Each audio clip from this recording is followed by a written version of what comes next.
কেন, এটা তো ইম্পর্টেন্ট মিটিং ছিল। আরে পিছিয়ে দিয়েছে। ও, তারপর চুপ করে রইল। চোখ ঘুরিয়ে দেখতে গিয়ে দেখলো ফারিসা আর অয়ন কি নিয়ে খুব হাসাহাসি করছে আর একে অপরের গায়ে ঢলে পড়ছে। দেখে বোঝাই যাচ্ছে অল্প সময়ের মধ্যে দুজনের মধ্যে বেশ ভাব হয়েছে। তানজিমের রাগ হতে লাগলো। নিজের মন মস্তিষ্কের মধ্যে এক প্রকার যুদ্ধ লেগে গেল। বিড়বিড় করে নিজেই নিজেকে বলল, ওদের মধ্যে কিছু হলে আমার কিছুই যায় আসবে না। মন বলল, সত্যিই কিছু যায় আসবে না। তানজিম দ্বিধাদ্বন্দ্বে ভুগতে লাগলো। তানজিম নিজের উপরে বিরক্ত হয়ে বাড়ির ভেতরে চলে গেল। মাথাটা ভীষণ রকম ধরেছে। এখানে সকলে মজা করছে কথাটা বলে আর কাউকে বিরক্ত করতে ইচ্ছে হলো না ওর। চুপচাপ ড্রয়িং রুমে এসে বসে রইল। এর মধ্যে শাওনও নিচে এসে সকলের সাথে জয়েন করলো। তানজিমকে ডাকলেও গেল না।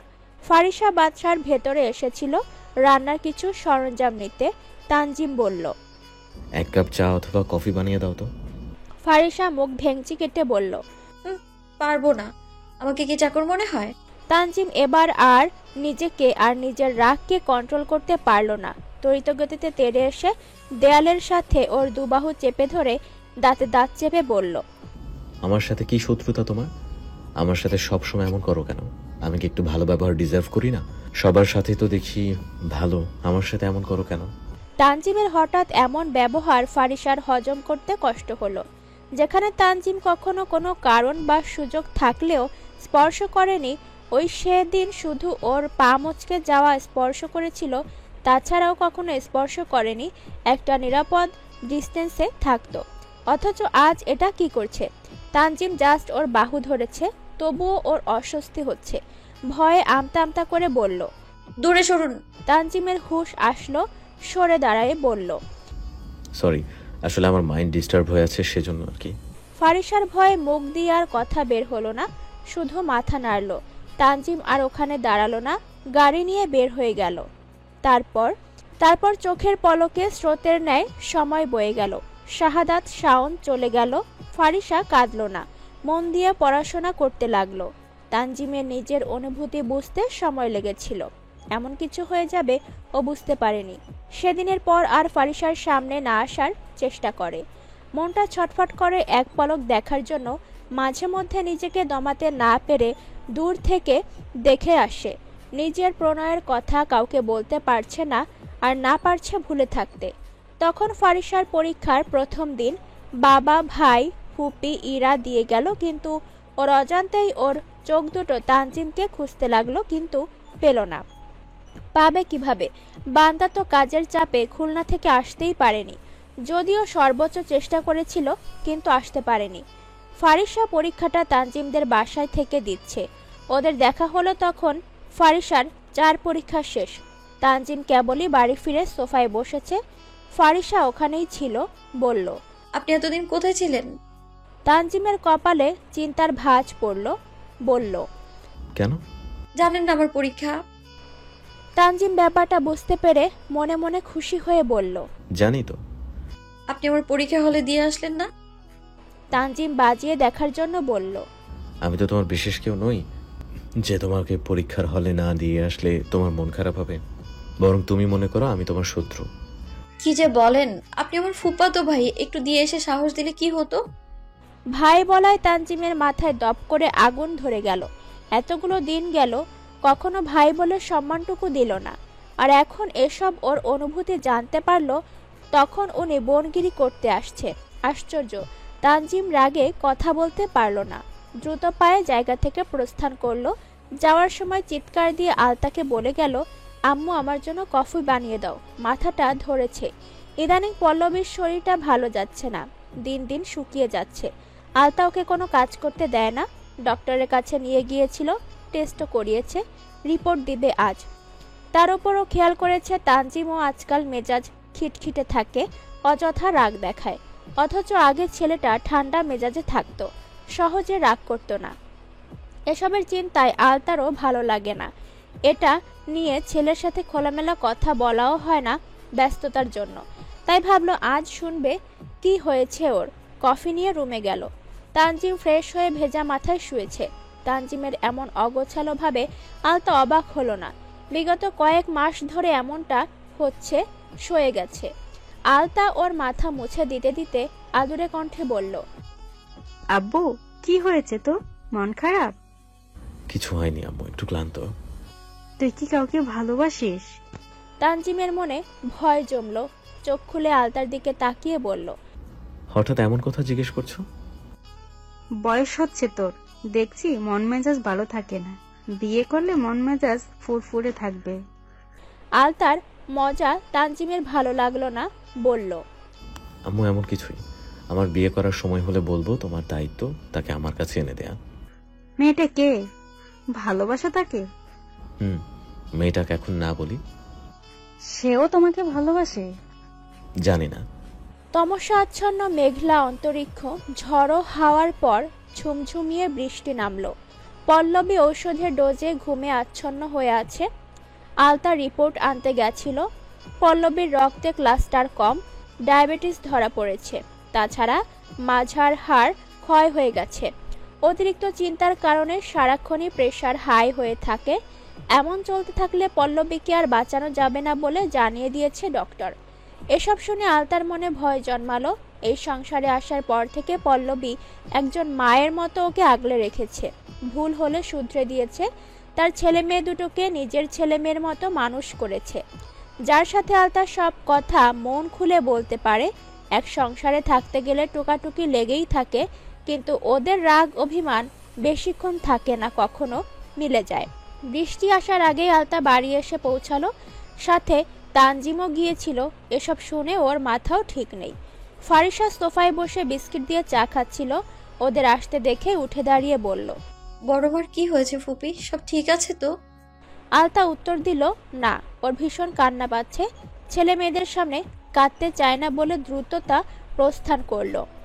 ফারিসা তানজিমকে বলল, কি হয়েছে ফুপি, ওভাবে চলে গেলে কেন? বড়মার রিপোর্টে কি এসছে, সব ঠিক আছে তো? তানজিমের কাছ থেকে উত্তর না পেয়ে ফারিসা অধৈর্য হয়ে বলল, কি হলো, কথা বলছেন না কেন, কিছু তো বলুন। তানজিমের মেজাজ খিচে আছে। তার মধ্যে ফারিসার ফ্যানফ্যানানি ওর মেজাজ আরো খারাপ হলো। ধমকিয়ে বলল, কি সমস্যা? কানের কাছে ঘ্যান ঘ্যান করছো কেন? দেখছো কথা বলছি না, মানে কথা বলতে ইচ্ছে করছে না। মানুষের মন মেজাজ বুঝো না, টাফার একটা। তানজিমের কাছ থেকে ধমক খেয়ে ফারিসার ভীষণ কষ্ট হলো। মনের কোণে একটু একটু করে অভিমান জমলো। চোখ অশ্রুসিক্ত হয়ে গড়িয়ে পড়ল। বিড়বিড় করে বলল, কি এমন বললাম? শুধু তো বড়মার কি হয়েছে শুনতে চাইলাম, তাও বললো না। আমার কি বড়মার জন্য চিন্তা হয় না? উনি একাই বড়মাকে ভালোবাসে, আমি বাসি না? বজ্জাত বেটা, আসিস আমার কাছে কিছু জিজ্ঞেস করতে।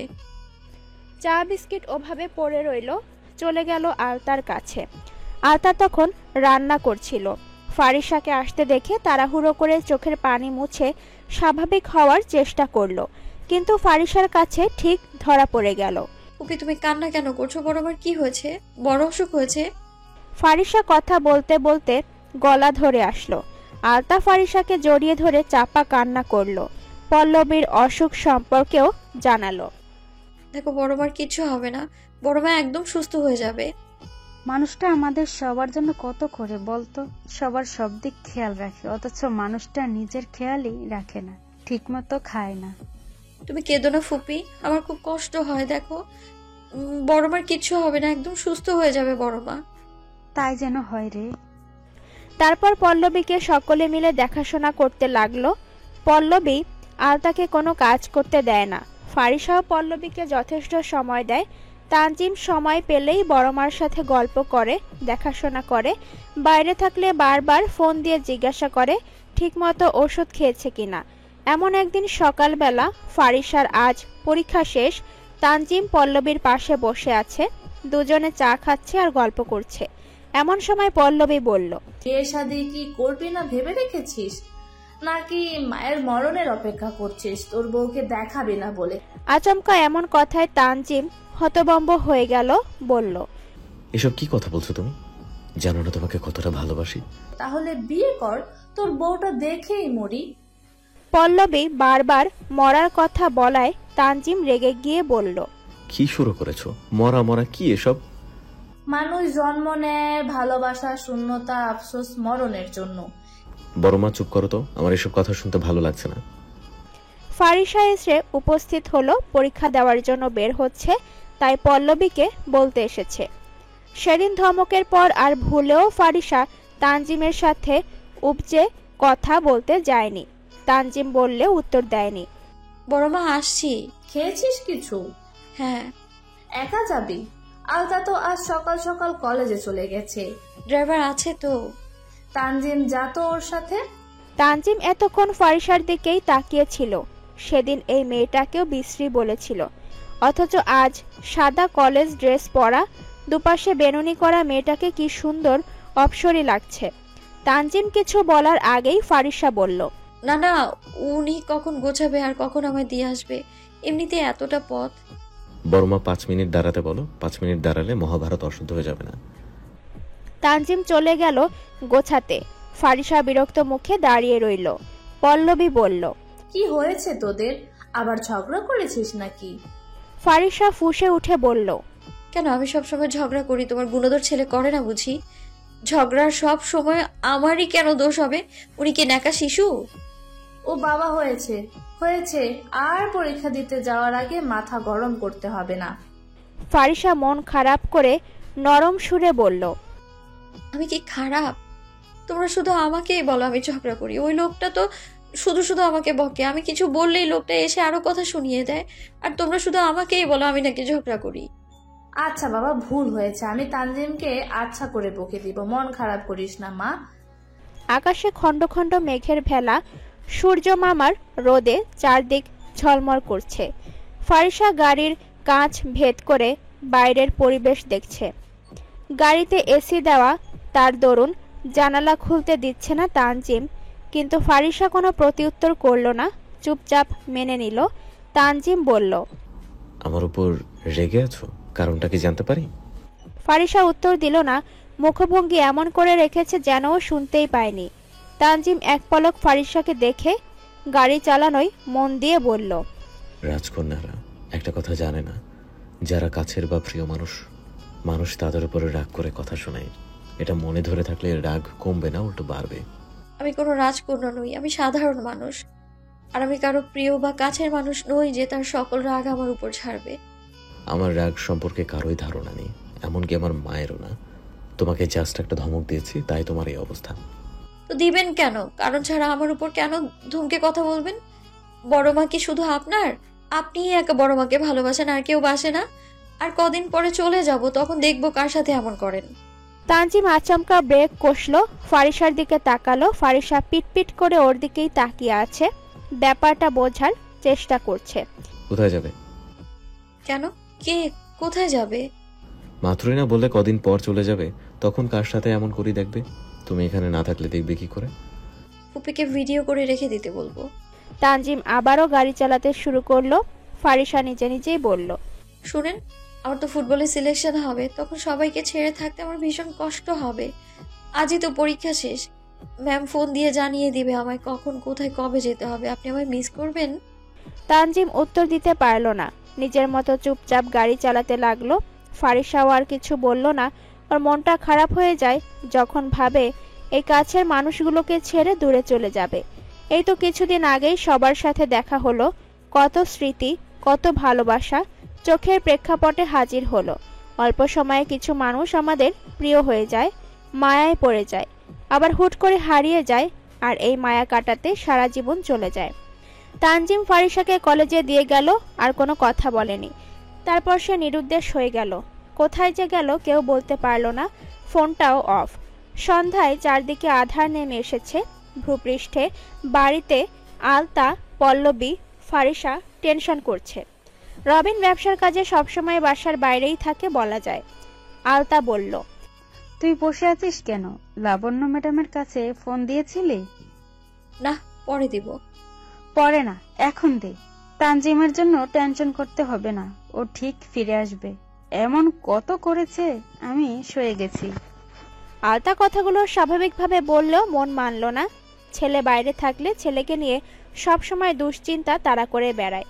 চারদিকে তো শত্রুর অভাব নেই। আলতাকে বলেও যায়নি কোথায় গিয়েছে। ফারিসা আলতার জোড়াজড়িতে লাবণ্যর কাছে ফোন দিল। তিনি জানলেন পরশু ভোর 6টায় কলেজে থাকতে ওখান থেকে ফারিসা সহ ওদের কলেজের ফুটবল টিমকে গাড়িতে নেওয়া হবে। ফারিসার মন খারাপ রইল, কিছু করার নেই। ওর একদিকে মায়া, অন্যদিকে স্বপ্ন। তানজিম বাড়ি ফিরল গভীর রাতে। তখন আলতা আর ফারিসা ড্রয়িং রুমে বসে আছে। ফারিসা ঘুমে ঢুলছে। পল্লবী ওষুধের কড়া ডোজে ঘুমিয়ে গেছে। কলিং বেলের শব্দে আলতা দরজা খুলে দিল। তানজিম যখন ফিরল তখন ওর মাথায় হাতে শুভ্র রাঙা ব্যান্ডেজ। বিধ্বস্ত অবস্থা দেখে আলতা হতভম্ব হয়ে গেল। আলতা আতঙ্কিত কণ্ঠে বলল, আব্বু কি হয়েছে তো? হাতে পায়ে ব্যান্ডেজ কেন? কি হলো, কথা বল। ফারিসা নিজেও অবাক। তানজিম যখন ওর সাথে গিয়েছিল তখন একদম সুস্থ স্বাভাবিক, আর এখন একই অবস্থা। আলতা তানজিমকে বসালো, ব্যান্ডেজে হাত বুলিয়ে দেখে বলল, কি হয়েছে তো? এসব কি করে হলো? তোর ফোন বন্ধ কেন? আম্মু হাইপার হচ্ছে কেন? তেমন কিছু হয়নি, একটু লেগেছে। হাতে মাথায় ব্যান্ডেজ, এটা কি একটু বলে? একটু? আম্মু এর থেকেও বেশি কিছু হয়ে যেতে পারতো, হয়নি তো। তার তুলনায় ভালোই আছি, প্লিজ চুপ করে বসো। তুই গার্ড ছাড়া একা গাড়ি নিয়ে বেরিয়েছিলি কেন? তার উপরে আমাদেরকে একটা বার নিজের অবস্থার কথা জানাতে পারতি না? না, একা একা চলে এলি। আমি তো একা আসতে পারছি, পারবো বলে তোমাদেরকে ব্যস্ত করতে চাইনি। আলতা শান্ত হলো না, ছেলেকে বকলো ইচ্ছে মতো। তারপর বসিয়ে রেখে খাবার আনতে গেল। তানজিম ফারিসার দিকে তাকালো, ও ছলছল চোখে তাকিয়ে আছে। তোমার আবার কি হলো? কাঁদছো কেন? আপনি আপনি আপনার কি হয়েছে? তানজিম বিরক্ত হলো, ও দেখতে পারছে না কি হয়েছে। কচি খুকি। কেন তুমি দেখতে পারছো না কি হয়েছে? অন্ধ হয়ে গেছো? ফারিসা কিছু না বলে নাক টানতে লাগলো। যখন ও কাঁদতে পারে না তখন এমনটা করে। সময় নিয়ে বলল, কি করে হলো? আপনি দেখে গাড়ি চালাতে পারেন না? আপনি আর গাড়ি চালাবেন না? এই যে দুই বাক্যের অধিকার দেখানোর শব্দ তানজিমের মনের যন্ত্রণা দূর করে দিল। মনে একরাশ প্রশান্তি এসে ধরা দিল। আলতা তার মধ্যে তানজিমের জন্য খাবার এনে দিল, যত্ন করে খাইয়ে দিল। ছেলের এমন অবস্থা প্রতিটি মায়েরই আমরণ যন্ত্রণা দেয়। আলতার বুকটা ভেঙে আসছে। ভোর 5টা, চারদিকে এখনো অন্ধকার আচ্ছন্ন। ধীরে ধীরে ভূপৃষ্ঠে সূর্যিমামার দেখা মিলছে। আশ্চর্য কথা, তানজিম আর ফারিসার এই একই দিনে কেন ঝগড়া লাগেনি? তানজিমকে তো আলতো কোনো কাজ করতে দিচ্ছে না। তার কাজ এখন সারাদিন শুয়ে থাকা। আলতা সারাক্ষণ পল্লবী আর তানজিমের খেয়াল রাখার চেষ্টা করছে। তানজিমেরও বলাও লাগছে না। ফারিসা কফি নিয়ে হাজির হচ্ছে। তানজিম ঠাট্টা করে বলল, এত ভালো হয়ে গেলে কবে? ফারিসা রাগ করতে গিয়েও গম্ভীর স্বরে বলল, আমি আগে থেকেই ভালো, শুধু আপনিই চোখে দেখতে পান না। তানজিম আর ফারিসাকে ঘাটল না, হাসি দিল শুধু। ফারিসা তাকিয়ে রইল তানজিমের দিকে। মাথায় শুভ্র রাঙা ব্যান্ডেজে মুখটা কেমন আদুরে বাচ্চা বাচ্চা লাগছে। ফারিসাকে এভাবে তাকিয়ে থাকতে দেখে তানজিম বলল, কিছু বলবে নাকি কফিতে লোভ দিচ্ছ? ফারিসা রেগে গিয়ে মুখে ঝামটা দিয়ে বলল, আমি আপনার মতো অত ছোটা না। ফারিসা দাঁড়ালো না, ধূপধাপ পায়ে বেরিয়ে গেল রুম থেকে। তানজিম কেবলই হাসল। এই মেয়েটাকে রাগাতে ওর বেশ লাগে। তানজিমের মনে প্রশ্ন জাগলো, আচ্ছা পৃথিবীর সব পুরুষদেরই কি তার প্রেমিকা বা অর্ধাঙ্গিনীকে রাগাতে ভালোবাসে? সকল প্রিয় মানুষটার রাগী মুখটা কি এত সুন্দর হয়? তানজিম নিজের প্রতি অবাক হলো। এতদিন বই পড়লেও এমন ধারার কথা বা কবিতা ওর মাথায় আসেনি। অথচ আজ ফারিসাকে উদ্দেশ্য করে কবিতা, উপন্যাস লিখে ফেলতে ইচ্ছে করছে। সেই কবিতা গল্প জুড়ে থাকবে শুধু ওদের কথা, যা পৃষ্ঠার পর পৃষ্ঠা লিখলেও ফুরাবে না। ও দিন দিন কাব্যিক হয়ে যাচ্ছে। না, মানুষ প্রেমে পড়লে কবি হয়ে যায় শুধুমাত্র তার প্রেমিকার জন্য। প্রেমে পড়ার জন্য মানুষের সাহস বেড়ে যায়। এটা কি নতুন ঔষধ আবিষ্কার করলো প্রেমিকেরা? প্রেমে পড়ার পর মানুষ মিথ্যে কথা বলতে শেখে, লুকাতে শেখে, আরও কত শত দুঃসাহসী কাজ করতে শেখে। শাওন আজকাল ল্যাবের কাজ শেষ করে ইরার সাথে দেখা করতে যায়। ইরা প্রথম প্রথম মজা করে বলেছিল, সায়েন্টিস্ট সাহেব কি আমার প্রেমে পড়ে গেলেন? শাওন হেসে বলেছিল, পড়লে ক্ষতি কি? ইরা হেসে উড়িয়ে দিলেও এখন ব্যাপারটা নেওয়া যাচ্ছে না। ইরাকে কোনো ছেলের সাথে কথা বলতে দেখলে শাওন রেগে যাচ্ছে। ইরা প্রথম দিন অবাক হয়ে কথা বলতেই ভুলে গেল, কিন্তু আজ শাওনের খোঁজ নেই। ইরা প্রথমে ভেবেছিল ছেলেটার মাথা থেকে ভূত নেমেছে, এবার ও একটু শান্তিতে থাকবে। কিন্তু একদিন, 2 দিন, 3 দিনের দিন ইরার মনে খচখচ করতে লাগলো, শূন্যতা অনুভব করছে। শাওনকে ফোন দিবে না করেও দিয়ে ফেললো, কিন্তু রিসিভ হলো না।